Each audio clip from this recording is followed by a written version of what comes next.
Well, the streak is snapped. The Cavaliers suffering their first loss of the season at the hands of the Boston Celtics. We got no food. We got no jobs. Our pets' heads are falling off. What are we doing here? It's the Cleveland Cavaliers on SI Postgame Report coming at you right now.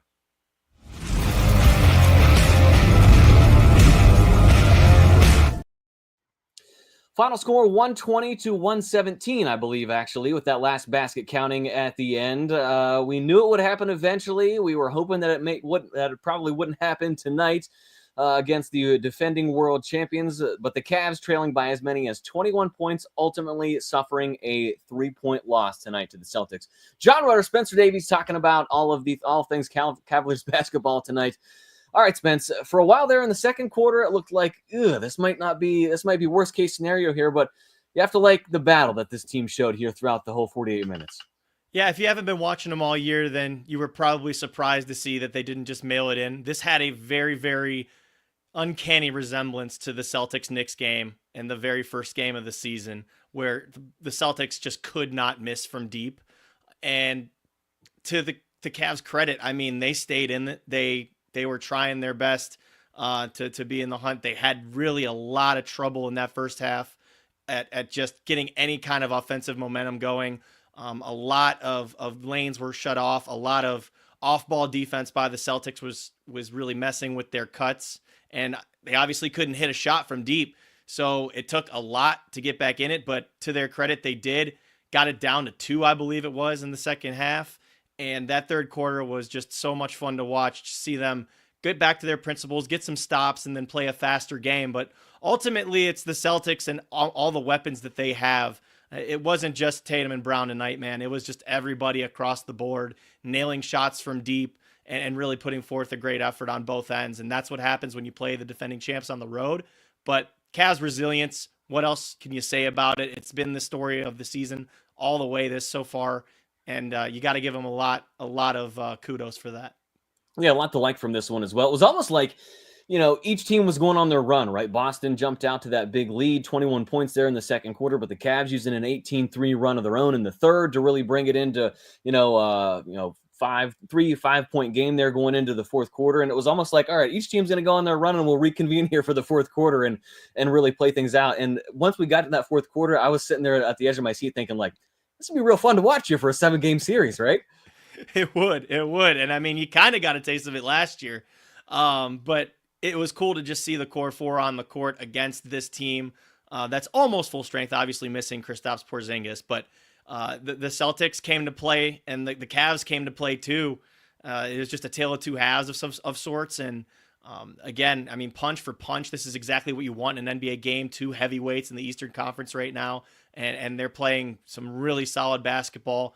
And I mean, the way that the Cavs were able to stay in this game despite that barrage of triples was really impressive to me, especially when their shots weren't going as well as they had hoped. They really got after it in the paint, got to the free throw line, did a lot of good, solid things defensively in that third quarter, as I was saying, and just battled throughout. And this is how it's going to go when you face tough competition like this. And I mean, that's even just an understatement for what Boston has brought to the table. They are more than tough competition at this point. They have what I said earlier, options A through Z. It feels like no matter if one guy's not got it going, somebody else does. And if that person doesn't have it going, somebody else is making shots. So lot of ways that they can go.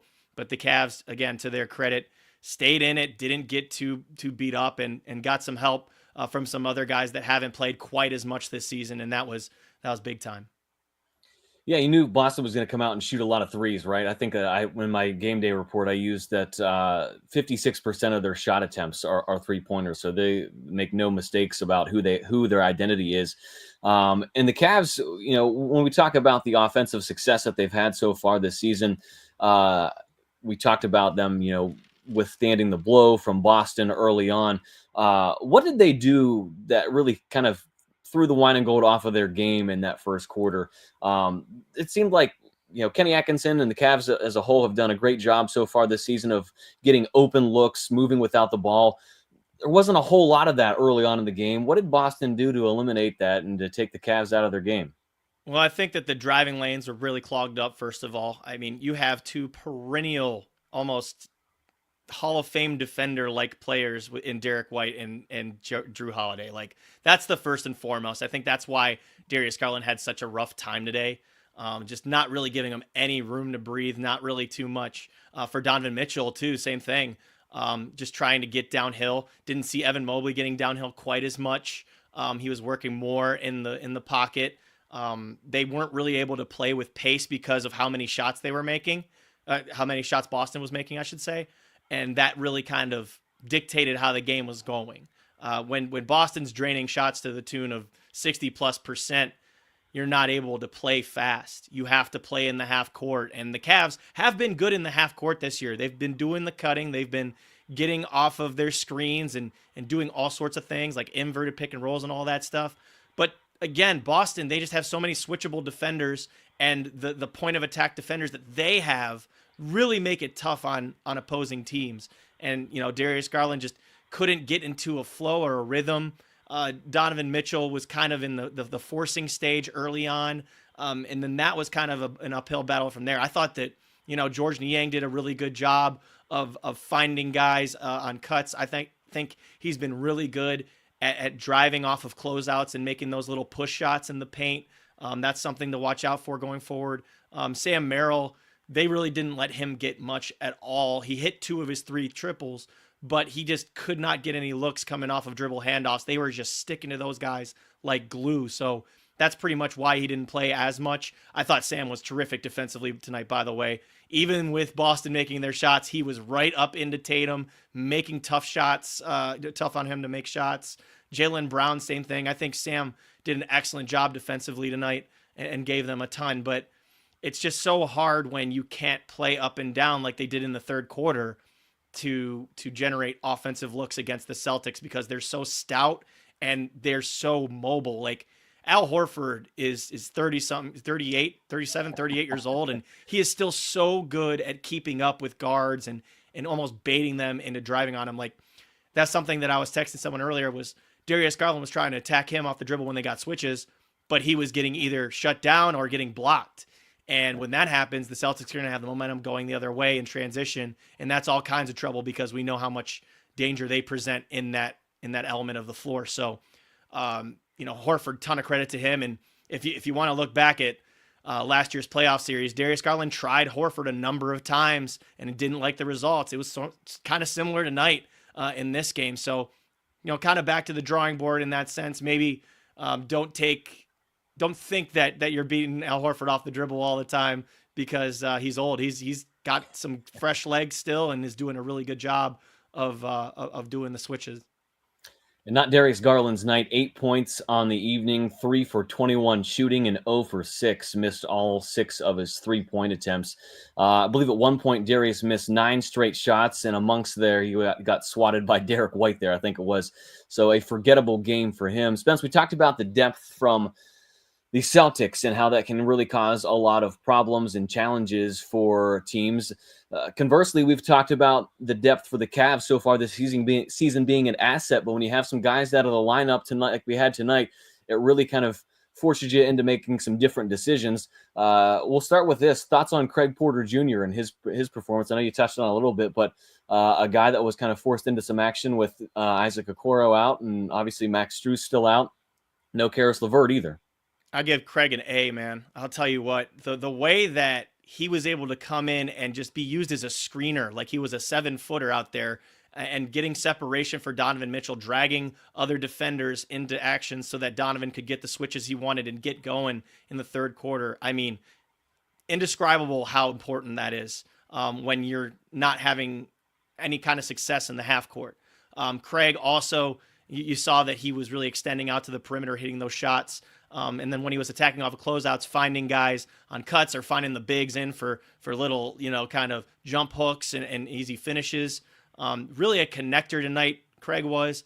And I think that was big time from him. I'm going to start calling him Mr. TNT because this is the second time we've seen him on this stage, on the national stage, on a TNT broadcast, bring it in a game that the Cavs really needed him, especially with all the guys who are out tonight, Karis LeVert, Isaac Okoro, and Dean Wade, of course. That is just tremendous. I mean, Kenny wanted to play small tonight. You could see that. A lot of 3-guard lineups. He had Ty Jerome, him, in with a mixture of Donovan Mitchell and Darius Garland.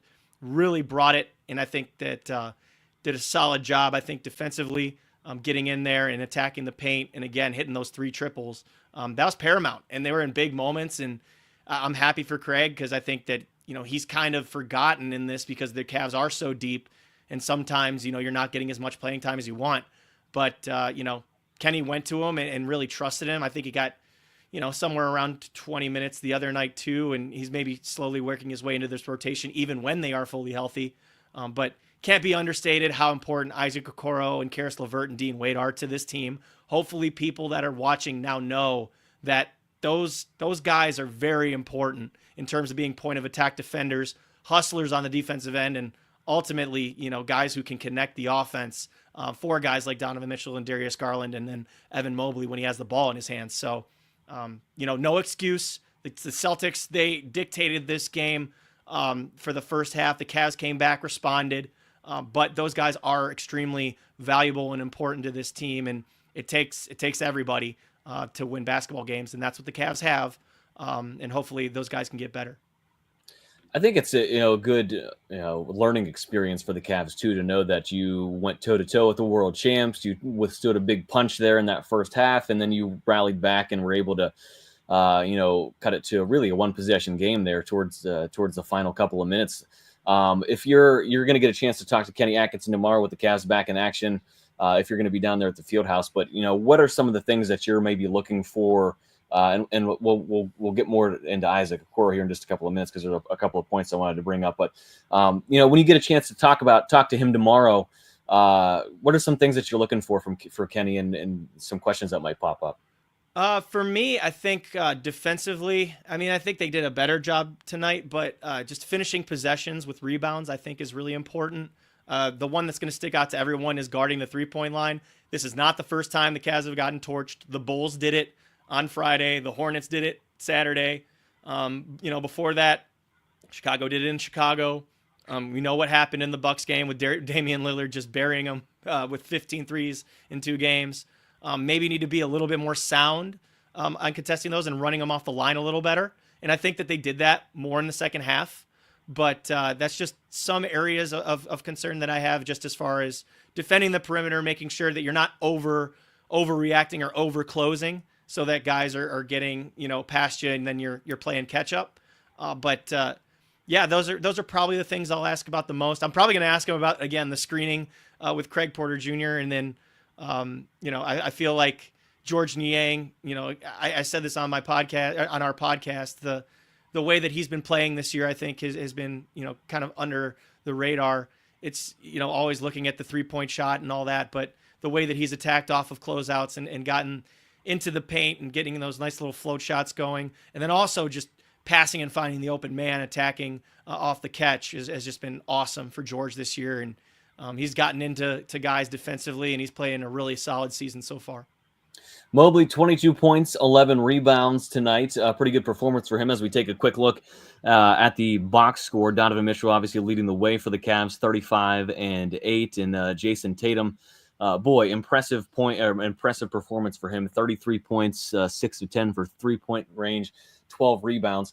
I was talking in the game day report, mentioning, this is a good opportunity for maybe Donovan Mitchell on a national stage to insert himself even further into that conversation as, the best in the league, the best in the business with guys like Jaylen Brown, Jason Tatum, guys that are coming off of a title. And I said that, I don't necessarily say it in like a tongue-in-cheek way, but I thought that this would be all the more of a stage for Donovan to be able to step up and, show that he has blossomed into the star that we all know he is here in Cleveland, and to showcase that on a national stage. But man, I couldn't help but take away from watching this game. Jason Tatum's good, man. He's earned it. He is. He's, the way that he's kind of gotten stronger, and same with Jaylen Brown, just putting his head down and getting into the paint, I think is something that people need to talk about a little bit more. He has the step back. We know it's beautiful. Get back to the left and then shoot it over the top. He's just one of the best in the business at doing it. He does use the off arm quite a bit, but superstars do that. They get their separation, and that's how it goes sometimes. But man, Jason Tatum he's elite, man, and he's obviously on a mission after the summertime where he didn't get playing time much in for Team USA, and he's trying to be the scoring champ this year. They said it on the broadcast, looking for the total points lead, not just the scoring average.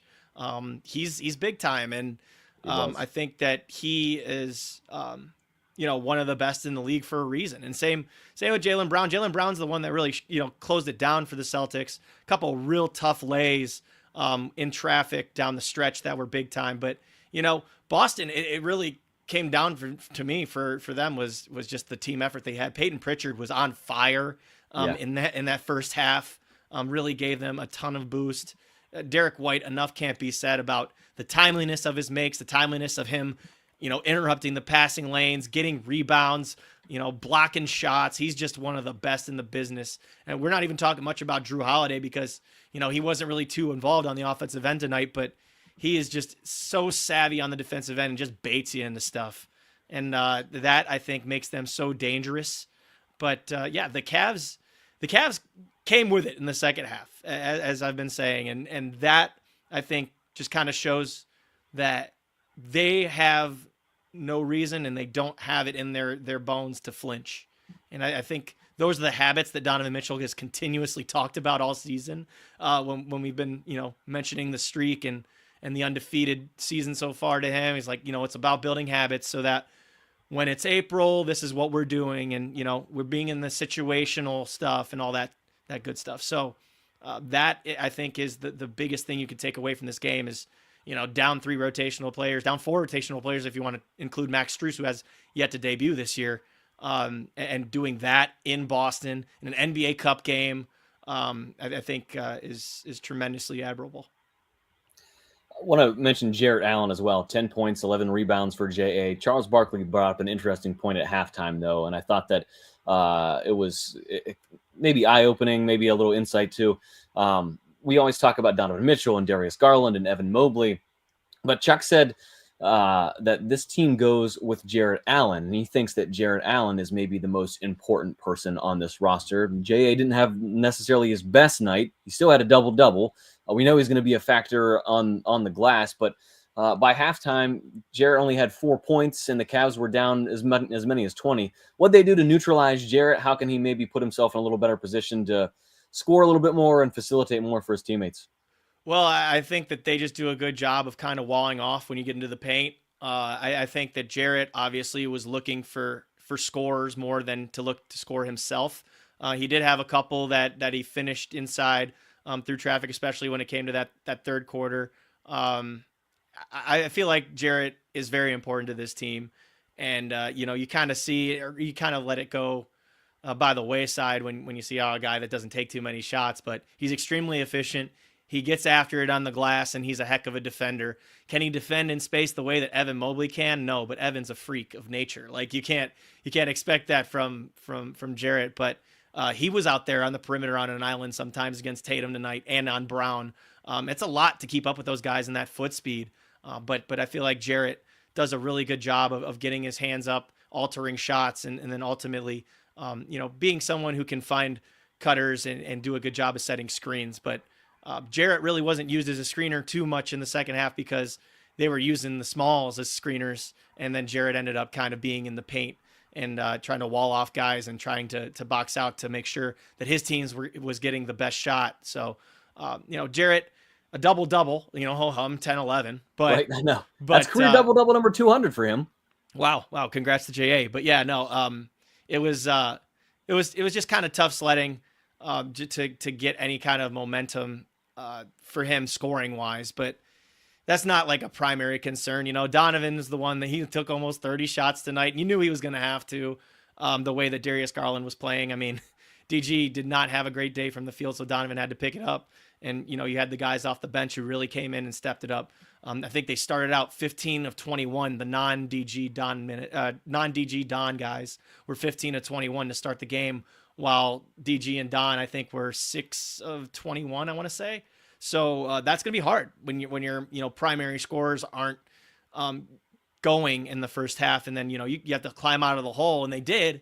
But that's a lot to come back from, and those big moments, those are the ones that really define you. And Darius just he didn't have it tonight, and he had some opportunities to bury some triples in moments where the Cavs were cutting it down, and several times either getting blocked or missing a shot, and the Celtics sprint to the other end of the floor, either get a three or get a layup.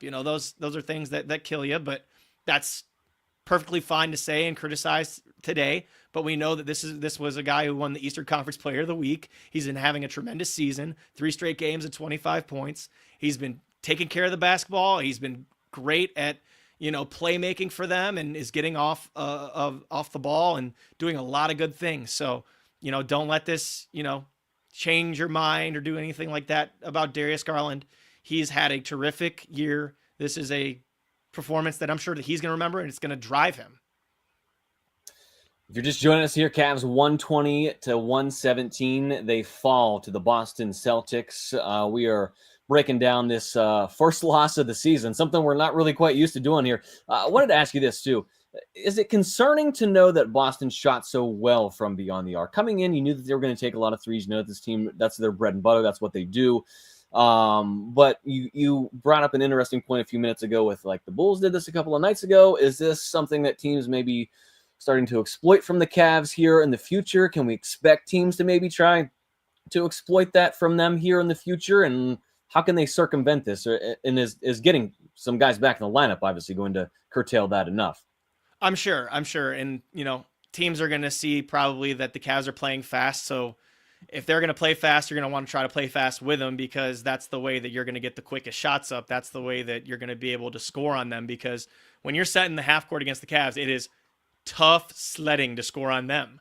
So you want to make it a track meet? I'm sure that that's something that is up for debate with a coach, that can you beat the Cavs at their own game? Because we know Cleveland's been one of the top 3-point shooting teams in the league.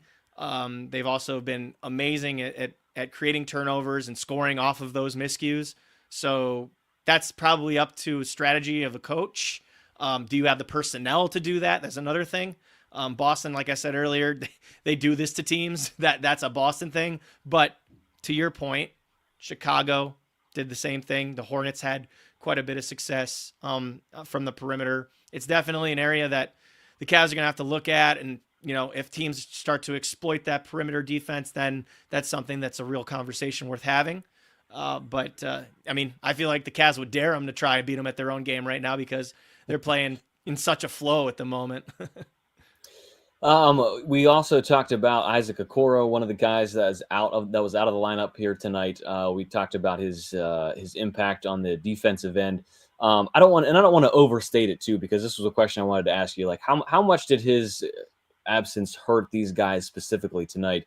We've talked till we've been blue in the face so far throughout this season and in years past about, we know that he's this big defender. We're coaxing more out of him offensively. He's starting to show that growth offensively.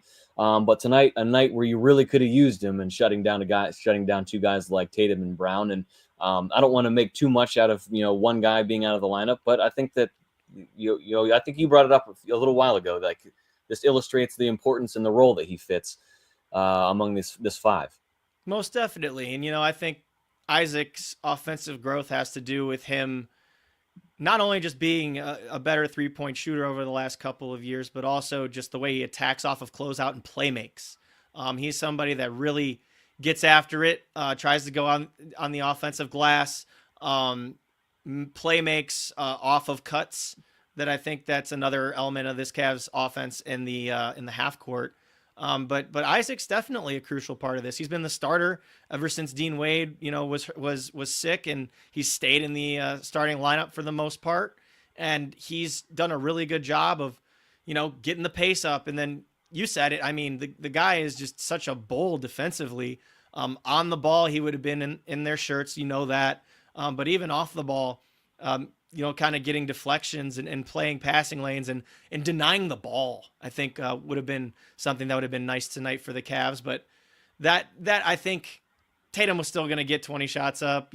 Brown was still going to get his 15 to 20 regardless. But, maybe the contest could have been a little better. But the Celtics were making tough shots. Like we could say that too. Other than some of those 3-point shots that were open. But those shots were open because Tatum and Brown putting the ball on the floor kind of draws you in. You have three defenders in there trying to get the ball out of their hands, so that Peyton Pritchard has to beat you, Derek White has to beat you, Drew Holiday, Sam Hauser, all these guys, Al Horford, those guys can shoot, but that's what makes Boston so dangerous, is because when you do crash in on those guys, you got to live with it. Because in basketball, you have to give up something. You don't want other teams' bests beating you. You want the quote-unquote other guys beating you. But unfortunately for the NBA, the Celtics others are very, very talented in their own right. So it's tough to pick your poison, but I thought the Cavs did a lot better defensively in the second half at running them off and trying to get a hand up more. But with Isaac in particular, it's definitely about his kind of energy and the spark he provides on both ends of the floor. And same goes for Karis LeVert, man. I mean, Karis, he's so thrives in that role talented coming off the bench too. Yeah, he's so talented at getting downhill and kind of playing off beat, and that little dump off to the bigs underneath is so crucial, especially when you need rescue possessions. And then defensively, that guy I feel like gets his hands on everything, and digs out the ball and gets the 50-50 stuff. So those are two big misses, and Dean, just for his size, the sheer size, he would have been on Tatum tonight a lot probably too. So that's a lot that's missing. But again, I don't want to take anything away, and I don't want for either of these teams. I thought they both brought it. I thought they were both.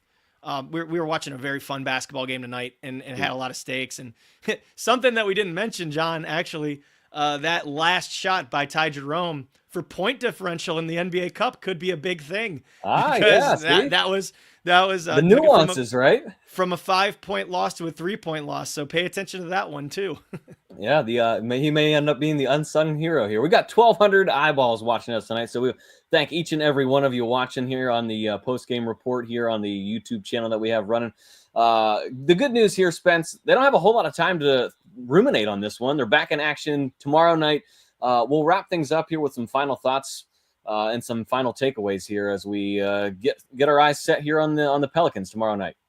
Yeah. Never easy a second night of a back-to-back, especially when you have to travel. That's going to definitely be something. And this was a very taxing game emotionally, mentally, physically too. Yeah. Like, I'm sure that the minute tick for Donovan Mitchell and maybe even Evan Mobley will be on the lower end tomorrow, depending on who they have available. I mean, Donovan played 40 minutes. I'm pretty sure that's the first game he's played 40 minutes all year. I was mentioning to you before we got going, I was mentioning to you how Kenny went a little tighter tonight. He went a little tighter tonight with the rotation.